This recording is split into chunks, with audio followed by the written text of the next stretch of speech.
Recentemente temos visto falar sobre a erupção do Anak Krakatoa, que traduzido significa filho de Krakatoa. Mas o que é esse Krakatoa?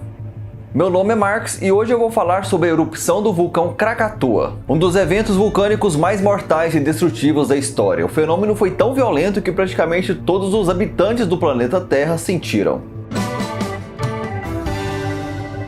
Krakatoa, do indonésio Krakatau, é uma ilha vulcânica que é situada no Estreito de Sunda, entre as ilhas de Java e Sumatra, na Indonésia. Essa pequena ilha foi praticamente destruída no dia 27 de agosto de 1883, pela explosão do vulcão. O barulho foi tão alto que foi ouvido a 5.000 quilômetros de distância. Inclusive, as pessoas que estavam localizadas nas Ilhas Maurício acharam que era um tiro de canhão dado por algum navio. E só para você ter uma noção, imagine um som gerado no Rio de Janeiro que é ouvido em Dakar, no Senegal. A distância foi praticamente essa, e não é à toa que a explosão do Krakatoa é tida até hoje como o som mais alto já ouvido da história. E há relatos de ter rompido os tímpanos de marinheiros que estavam a dezenas de quilômetros de distância. Nos anos anteriores a essa erupção de 1883, a atividade sísmica ao redor do vulcão já era intensa. Havia terremotos que eram sentidos até na Austrália, mas o pior estava por vir. Sidney Becker, que na época era um adolescente no navio de seu pai, falou um pouco sobre isso. As reverberações das explosões foram inacreditáveis. É difícil descrever o barulho e o caos que eu presenciei. O ar tinha tanta poeira que a gente achou que fosse sufocar. Estava tão escuro que você não conseguia ver a mão colocada à frente do rosto. E as cinzas choviam no mar. Sobre o navio havia quase 20 centímetros de camada de cinzas. A ilha foi desintegrada pela explosão, lançou rochas e cinzas a 100 km de altura. A ilha desapareceu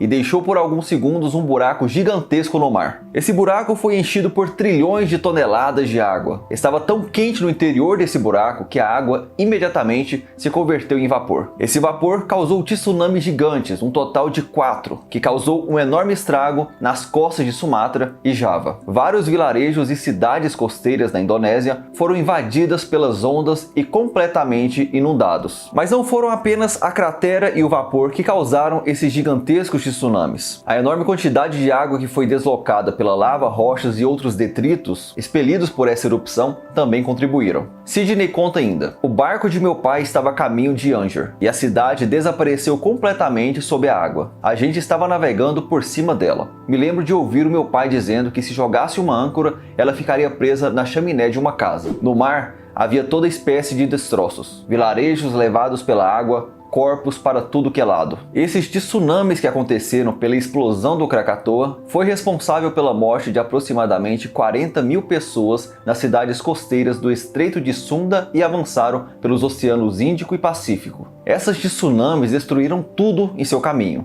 Inclusive levaram para costas blocos de corais de até 600 toneladas. Mas a força dessa explosão não foi notada apenas nos oceanos. Ela liberou também uma energia estimada de 200 megatons, ou seja, mais de 10.000 vezes a força da bomba atômica de Hiroshima. Isso criou uma onda de pressão que deu a volta no planeta 3 vezes. William Ashcroft, um pintor britânico no final do século XIX, ficou conhecido pelos seus desenhos coloridos do pôr do sol sobre Chelsea na Inglaterra depois da explosão do vulcão. Os crepúsculos extraordinariamente vívidos e brilhantes foi causado pelo efeito da poeira suspensa na estratosfera. Nos Estados Unidos também teve um pôr do sol tão intenso em uma cidade à beira do rio Hudson que os bombeiros enviaram carruagens com água achando que havia algum incêndio na beira do rio. O famoso quadro O Grito, de Edvard Munch, que retrata um céu de intenso laranja e roxo, provavelmente foi inspirado nesse céu que o Krakatoa proporcionou. Os efeitos da explosão de 27 de agosto de 1883 foram sentidos por muito tempo. A queda na temperatura média global no ano seguinte, chuvas recordes nos Estados Unidos e um aumento na concentração de ácido sulfúrico nas nuvens, tudo isso foi atribuído ao vulcão. Estudos indicam que o clima só voltou ao normal 5 anos depois, em 1888. A Indonésia está localizada no Anel de Fogo do Pacífico, que é uma zona de grande atividade sísmica e vulcânica aqui no planeta Terra. Eu tenho um vídeo inclusive falando sobre esse Anel de Fogo, link aqui no post. Anualmente a registrado cerca de 7.000 tremores, mas a maioria é moderado. O pôr do sol roxo, vermelho e laranja nunca mais apareceu, mas o filho de Krakatoa, o Anak Krakatoa, deu as caras em 2018 e provocou um tsunami que matou aproximadamente 300 pessoas, deixando mais de 1.000 feridos. E neste ano de 2020 ele entrou novamente em erupção, que inclusive também eu tenho um vídeo contando detalhes de como foi.